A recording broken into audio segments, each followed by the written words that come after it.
Hi again, everyone. I'm Ollie Matthews. This is the Narcissistic Resistance, and this resistance video is sponsored by contribution from Anonymous. And here's her story. Dear Ollie, this story is with contribution. Please keep me anonymous.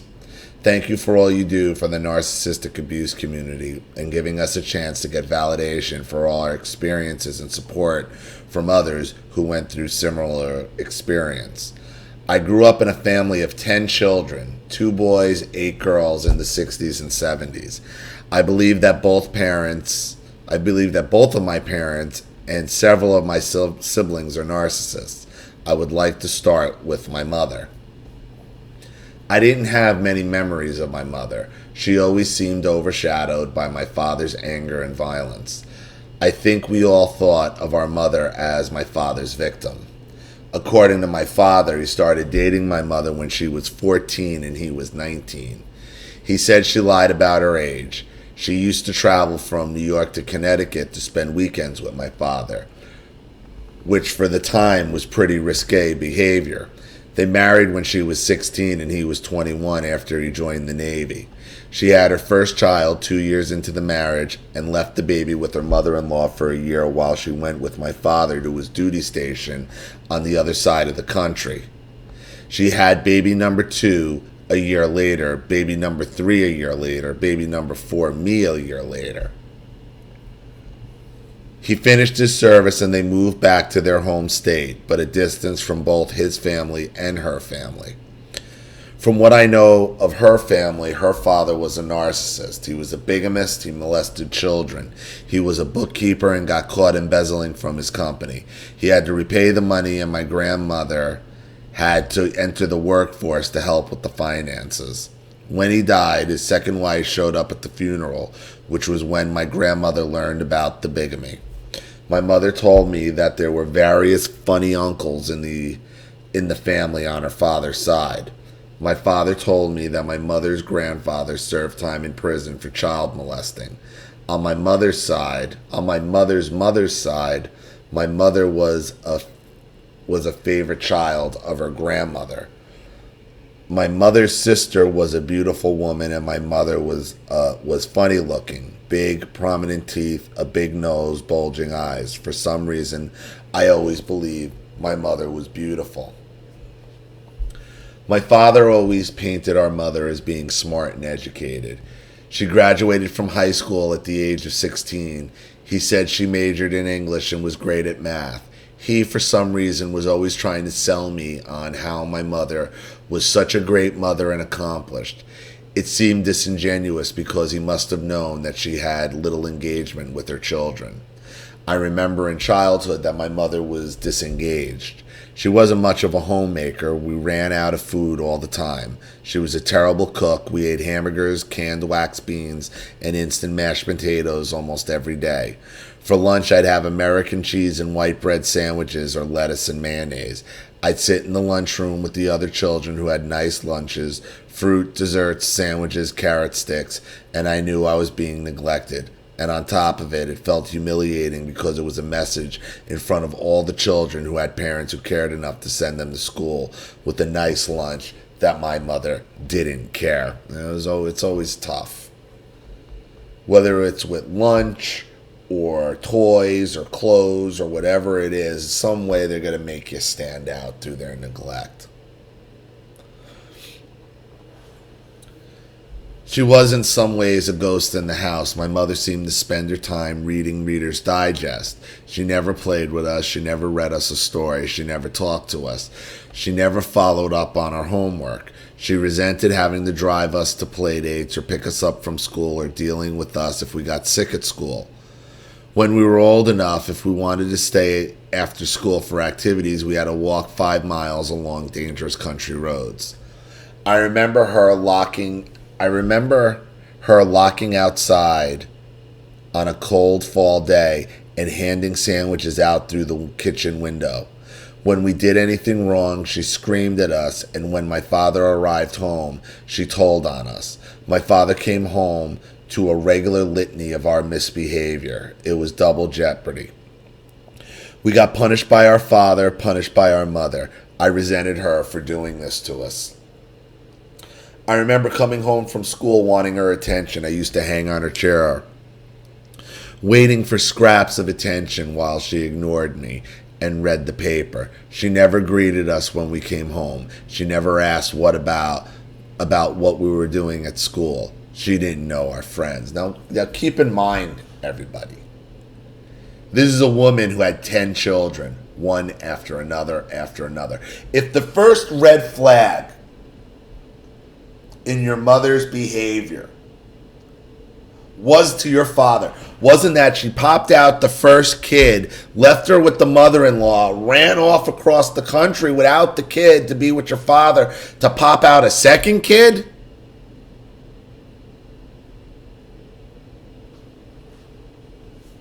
Nobody said, hey, time out. Didn't your grandmother say as she's taking care of the first kid, she's coming back knocked up with a second?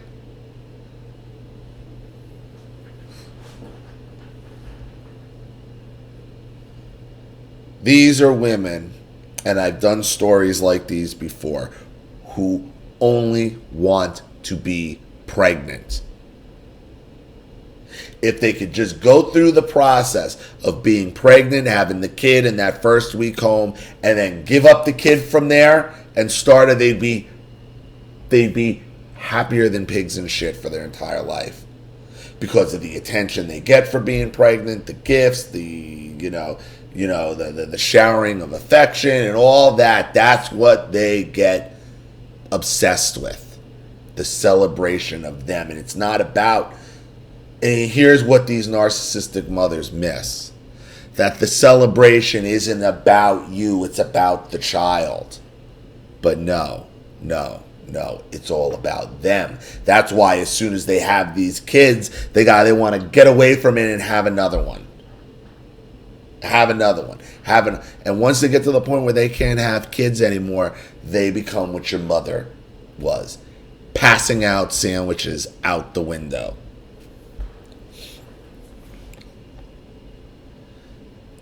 Because of my mother's absence of parenting and all the anger in our family, my sister used me as their scapegoat. They cut me out of games, humiliated me, told me I didn't belong, called me a Martian. One time my parents told me that when I was gone, the sisters sat around and complained about me and how much they didn't like me, recounting all my faults. The bullying spread to school from first grade to senior year of high school.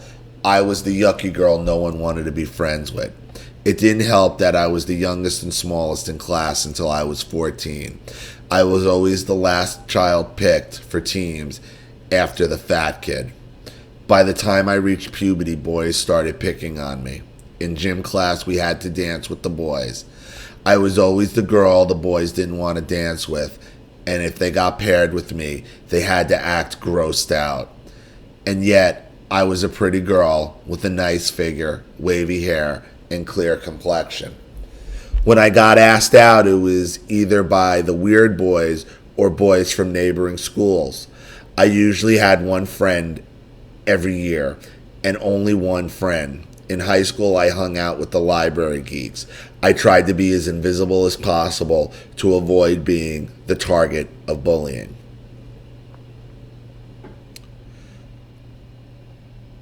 What you had here, what you just described here, and there's a major point here. That was the key to all of this. I believe you're a pretty girl, all of that. Sometimes when you're just the target, it's an avalanche. And once you're marked, and it doesn't matter what you look like. Until when you got asked out, it was either by the weird boys, okay, passing judgment there, but okay, maybe the weird boys are the ones who have the nerve and don't give a shit, or the boys from neighboring schools. The people who didn't know you. The first glimpse of, if I can separate myself from this, I'm normal. All the regular boys at the other school, it's fine. There is your first key to no going, no contact. Right there. Right there, you saw it. Oh, wait a minute. The people who are completely removed from my situation want to date me. The people that are completely removed from the people who have been abusing me and keeping me scapegoated and keeping me abused treat me normally. What does that tell you? Right there and then. Oh, I need to get away from all of this. Because there is normalcy out there for me.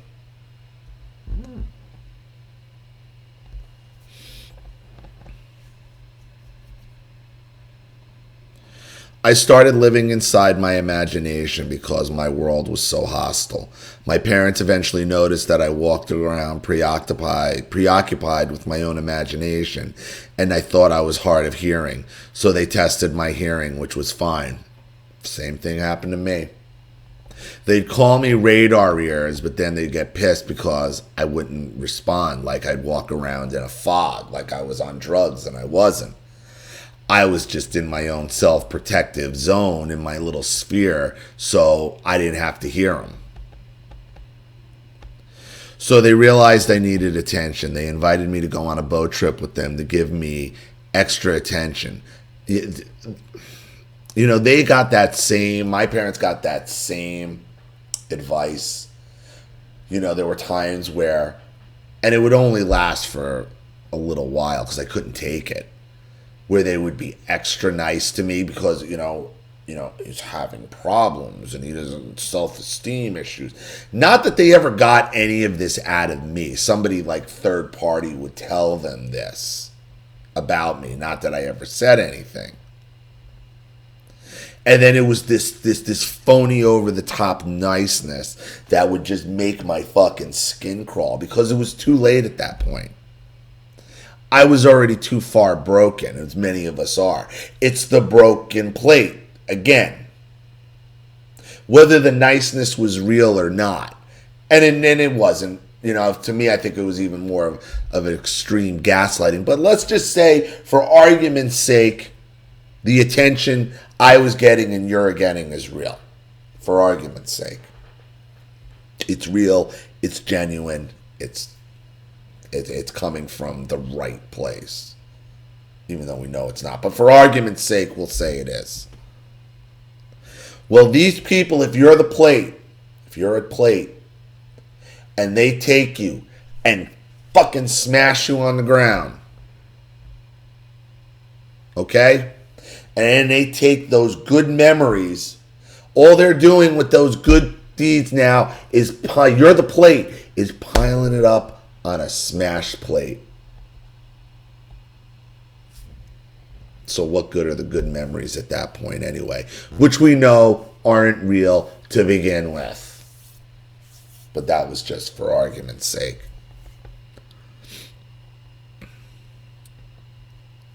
For some reason, I got bumped from the trip. They gave me a crappy, cheap wallet to buy me off, and that was the last time they included me in anything special. Oh, Jesus. And there's the other one. When they say they're going to do something nice for you, I can't. Yep. Typical narc tactic.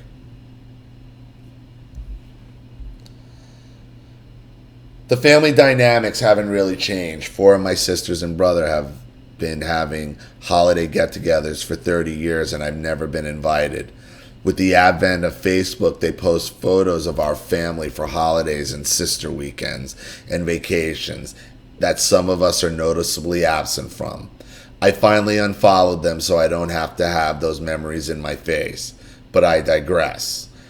At Christmas, we'd have a room full of gifts, so it looked like we were being spoiled. But my mother knew us so little that I rarely got a gift I liked. Christmas was generally a day of disappointment. After months of reading the Sears toy catalog, I got clothes that were weird and cheap gifts that were never my most coveted gift. Yeah, we pretty much lived the same life here. As I write this, it all sounds so petty, but the sum total of the wholesale neglect was the constant message day in and day out that my mother had no interest in me, in her children. I remember getting in trouble from my mother, the constant refrain that I was stupid, lazy, a dummy, slow, I never did anything right. Those words ring in my head to this day. I spent my childhood and into adulthood believing I was stupid. My mother never checked our homework, ever. So with no home supervision, I never did homework. I would go to school with no homework to hand in, and this reinforced the message that I was stupid. By the time I got to high school, I was in classes with my older sister's classmates who said, "Oh, you're Linda's sister, so you must be smart." Suddenly, I had a reputation to live up to. I went from getting straight C's and comments from teachers that I wasn't living up to my potential to getting A's and B's and being on the honor roll. It surprised my parents because they thought I was only capable of C's. It didn't occur to them that my mother's neglect was responsible for my poor grades, although they would never admit that. While my grades improved, my self-image didn't change to match my grades. With me and my grades and school, because I was in such a protective mode, if I wanted to do well in a subject, I'd do well in a subject. If I didn't give a shit, you weren't going to get me to fucking care about it. I didn't care what you did. I didn't care what you did. Because I was... Like, I'm terrible at math. Like, I'm just... on math theory, algebra, geometry, don't even come at me with shapes. Like, I can't figure out geometry. I can't see it. I think some of it has to do with my cross-ocular dominance, where it's like maybe some depth perception problems. Like, I won't. No. I shut right off. I shut right off. You can't force me to do it, and you couldn't. If I liked the subject and I liked it, I honor roll, no issues. One time I fell off my bike and was knocked unconscious. My mother just wanted to take me home, but the other mothers insisted she take me to the hospital. According to my sister, my mother groused the whole time about creating an inconvenience and having to take care of her injured child. As the first 4 girls got older, we took over running of the house and responsibility for the babies when we were not in school. We did the laundry, the vacuuming, took out the garbage, did the dishes, cleaned the floors, made the beds, cleaned the bathrooms, and cooked. We also did the yard work, mowed the lawn, raked leaves, shoveled snow from the driveway. We lived in New England. Tar the driveway, weed the garden, pull rocks from the garden. We were always told, family comes first. One year I had an agreement with my parents. If I scraped and painted the eaves, my parents would let me spend spring break with my cousin who lived a 2-hour drive from us. For weeks I climbed on the roof and hung over the side, scraping the paint and repainting the eaves. And then they reneged. I know it. They always renege, don't they? You always gotta learn. When vacation came, my parents failed to live up to their end of the agreement. It's unbelievable to me that my parents let me hang over the side of the roof at the age of 14 to scrape and paint these. Why? My father almost let me cut my goddamn hand off at 14.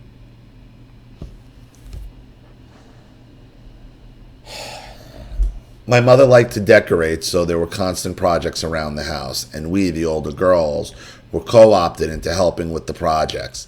My mother was an impatient person who didn't care about the final product, and I was a patient, careful child whose hobbies included needlework and knitting. I was assigned to do the painting detail work so my mother wouldn't screw it up, hanging off ladders for hours doing the cut work.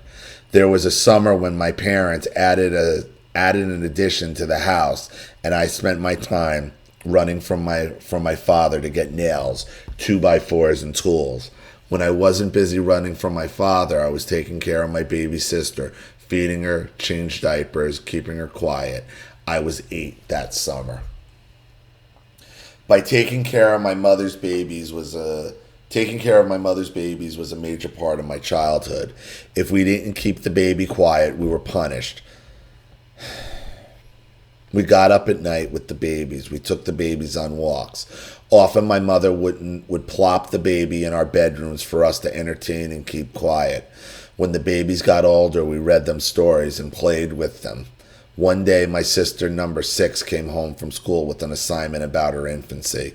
My mother turned to me and asked me to provide the information on when sister number 6 met development milestones. How sad. When my older sister became a teenager, my mother started provoking fights with my sister. She shrieked at her, beat her, and life became chaotic. I didn't understand what was going on. I remember going to school and being filled with shame because all the abuse going on at home. School was already a hostile zone for me, so being filled with shame for the family chaos just made me want to disappear even more. I remember one time my sister was at the stove cooking and my mother was on the other side of the kitchen. As my father walked in the door, my sister dropped a knife and my mother started screaming that my sister was trying to kill her. My father told my sister to stay out of my mother's way because he knew she was stirring up the chaos. Well, that's real good, pussy.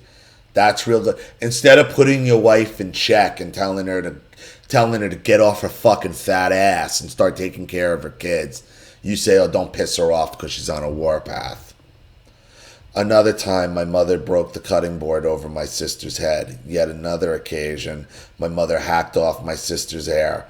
My sister ran away at age 16 to live with relatives. Shortly after, my mother got pregnant with her last child, sister number 8, child number 10, and my mother made my father go get my oldest sister from the relatives and bring her home. The next day, my parents sat us down and informed us that my mother was pregnant and gave us a choice of whether my mother should have an abortion or keep the baby. Wow, so she can put it all on her kids. What a sack of fucking shit. Can you imagine parents giving that level of decision to children? How fucked up is that? I was too young to understand we were being manipulated into being on the hook to take care of the baby. My father had a new job that included traveling, and my mother wanted to travel with him. I don't know if she wanted to travel or if she wanted to keep tabs on my father. My eldest sister ran away before baby number 10 was born. That left the next 3 of us to take care of a newborn, getting up for night feedings, changing diapers, feeding an infant while mom traveled with dad. I was 14. You should have called Child Welfare Services because that's just bullshit. Given how little interest my mother had in her children, it is amazing she had 10 children. I wonder in retrospect if she had all the children to keep control over my father so he couldn't leave her and had to hold down a steady job to keep us fed and clothed. She did it because that's how it was all a control. She was obsessed with being pregnant, not with being a mother. I've done stories on this before. When I went off to college, my mother asked me to come home the summer of my freshman year to take care of my siblings. I needed to work, and there were very few summer jobs in my small hometown. To my credit, I told my mother no, I need to work to earn money to pay for school. My mother managed to talk me into taking the youngest sister, who was 4 years old, with me to Boston, where I negotiated with my sister's boyfriend and friends to take care of her. Your mother is just awful. When I went to college, my mother told me I would get $400 to pay for the first semester's tuition, and after that I was on my own.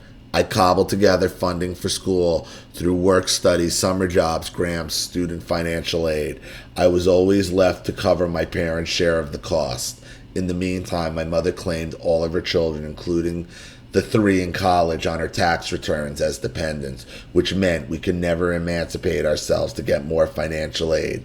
So my parents paid no taxes at our expense. Right. Kind of like how my father, when he was ripping off the disability system, not only was he ripping off the disability system by collecting disability checks for 14 years, he also ripped off the Social Security system, collecting Social Security on precious all the way until he graduated college in 2002. That's just what they do.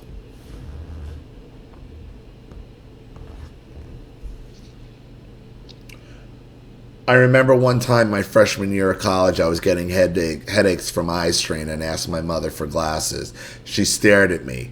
Not a no, I can't afford it. No, I'm too cheap. She just stared. I graduated from college magna cum laude. I had been Dean's List for all 8 semesters. I was inducted into a German Honor Society and into the Phi Beta Kappa Honor Society. The invitation to the induction ceremony for the Phi Beta Kappa Honor Society went to my parents' house. My mother forwarded the invitation 2 months later after I graduated, so I missed the ceremony and didn't get my Phi Beta Kappa key to wear on my graduation gown. The letter came with a sticker for the car window, which my mother kept and put on her car.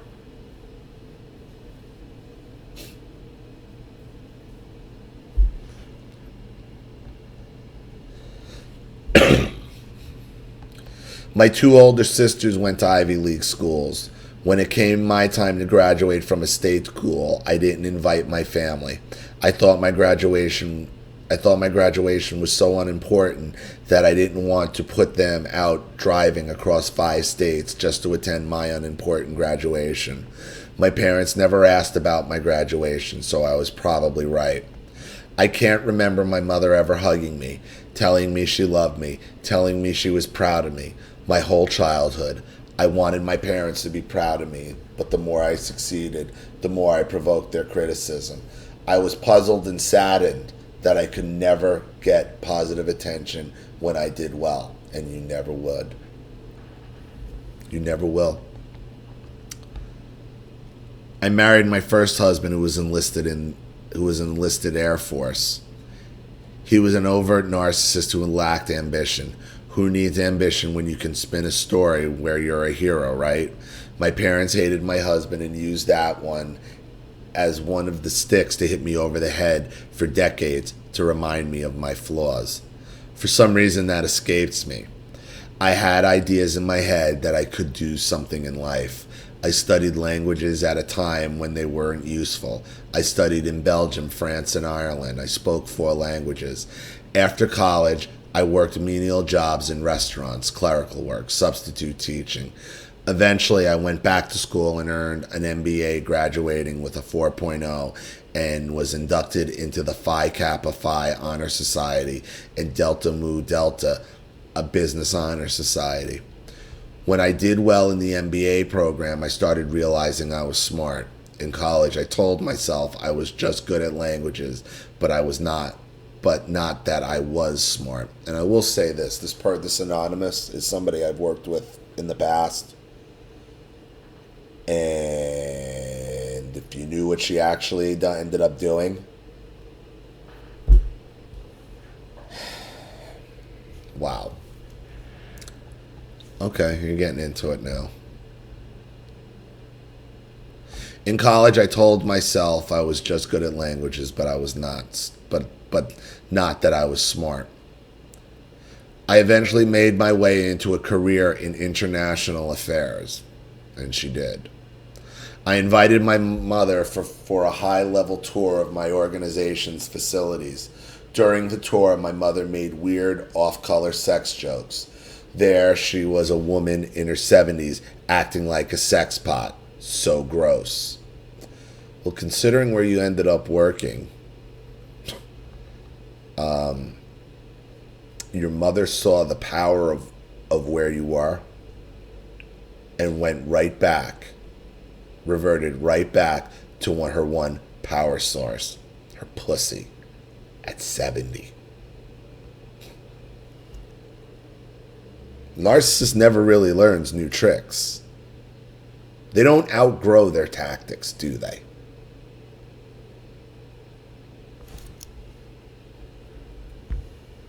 So after popping out 10 children, this woman in her 70s showed up to an international organization, which I know what it is.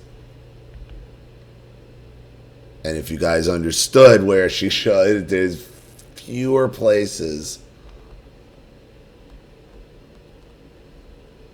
There's fewer organizations in the world of greater importance. Let's just put it that way. Shows up there, reverting right back to her pussy tactics at 70 years old. I will go back again to where your crossroad was. That moment in high school where the first key of cutting these people out was there. When you realize boys from outside the school aren't treat me normally. When you were away at school, your mother wanted to saddle you with your sisters to keep you there. You were doing, look at what you did. Look at what you accomplished. Phi, Kappa, Phi, honor. And only because you didn't go no contact completely. You didn't cut the cord. You didn't get that notification because you didn't change your address. Where would you be now if you had gone no contact at first sign of the narcissist? At that first signal. When you first realize, okay, these people gotta go. Where would you be now? One time my mother introduced me to her neighbors and resurrected her an embarrassing high school story. I just thought my mother was stupid and had no filter. It never occurred to me that she was putting me down on purpose. She couldn't tell the stories of her daughter who had an MBA and graduated with a 4.0 GPA, who spoke 4 languages, had lived in 5 countries, and was an excellent mother. No, she had to humiliate me. Yes, because all she's defined by is her fucking pussy. It's unbelievable. It's unbelievable how these women who are only motivated by their only value is their fucking pussy can take down great women, can take down brilliant women, can take down amazingly intelligent women. These fucking whores who can only think with their pussies, their only values is their pussies, still have the ability to take down the truly great women in society. That's the power of narcissism. That's what narcissistic abuse will do to you from childhood.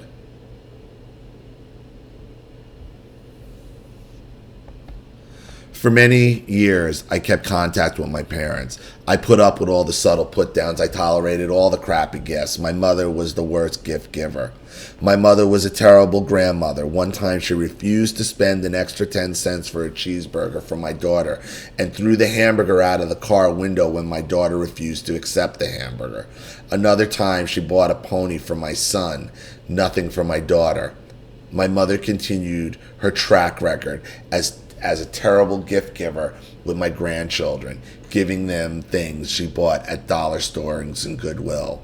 My daughter just threw the gifts out.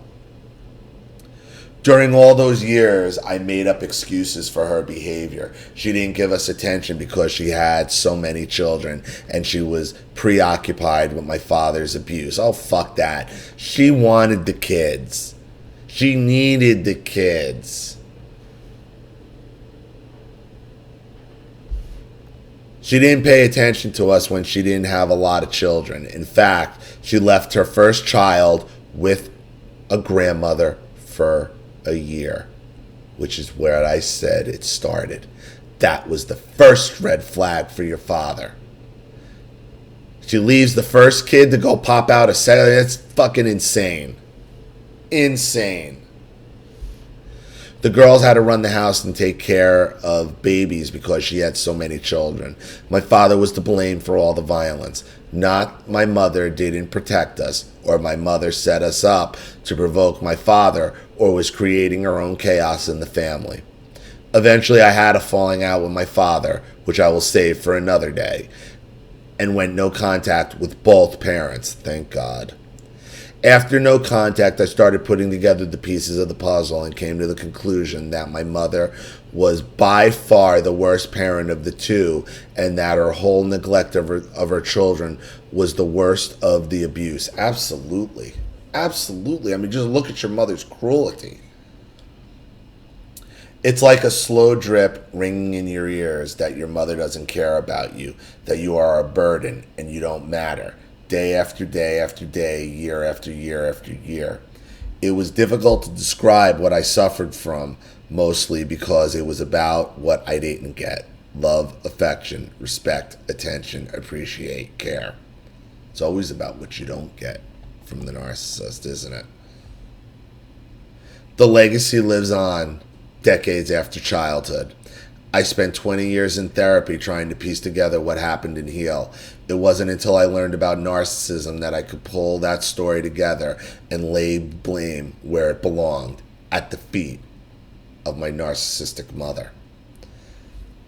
Ollie, that is part one of my story. I think it would be helpful to hear my story read, and I certainly like to hear your feedback. Thank you for offering all of us this space to be heard, to get support from this community. Anonymous.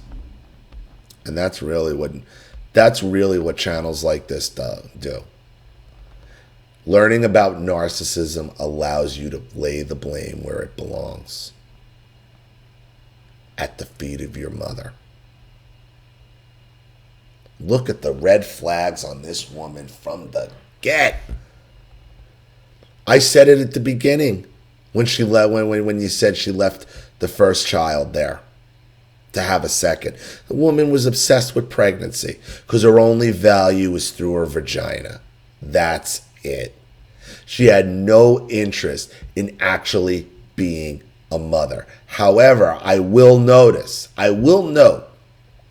and I do wonder, if a couple of the girls, because I think it's 8 girls and 2 boys, if there were more boys in there, I bet if she had had the third boy, she'd have stopped right there. Because that's what I find most of these type of women usually want. They want 3 sons. They always want 3 sons. Always want 3 sons. And I think that's really what they're so they can have a type of husband, son husband in each of them. The regular husband and 3 son husbands. I don't think she would have had as many as she had. And all she saw girls was just another maid. But this is about, and your story is about, and the overall theme is, being able to lay blame where it belongs. Okay? You look at your mother's history, starting from the first child she abandoned. First child she abandoned to have a second. And where was your first real red flag? Where was your first indication that getting away from these people and keeping them away could change your life? That is when you saw that boys from outside your school who didn't know you were interested. So you weren't a freak. And the second should have been in college, when your mother was pushing your 4-year-old sister, trying to sabotage you. When you were getting all these awards and learning all these languages, you should have saw it as, look at how well I'm doing as far away. Let me just cut this here, change my address. You'd have gotten your sticker and your key, and who knows what direction your life would have changed, you know? So thank you for all your support, Anonymous. I appreciate it. And, you know, remember who your mother is. Your mother is just somebody whose only value is through her pussy. You can't put it any differently. And your father's a douche and your father's a narcissist, absolutely. But the brunt of your abuse, you need to, and the brunt of your abuse and the overall theme of your story is being able to place the blame of narcissism where it belongs. Bottom line. So thank you, and I hope that helps. Thank you to everybody watching. Please leave any opinions or advice in the comment section below. And again, if you want your story read on the channel, you have a topic you'd like me to cover, a narcissist you'd like to expose, you'd like to set up Skype, a phone call, have a private video made, or a Facebook live chat, or you'd like to sponsor a video like this for someone who needs help and can't afford it, or just make a contribution to the channel in general to keep it supported, growing, and expanding, because this channel survives 100% on contributions from all of you. Without you guys, all of this goes away. So if you like what you see here and you want to see more videos like this, you know what to do with the PayPal and email links in the description box. Also, please like and share this video wherever you can. Subscribe to my channel if you haven't, and be sure to click the subscription bell to be notified of all my video uploads.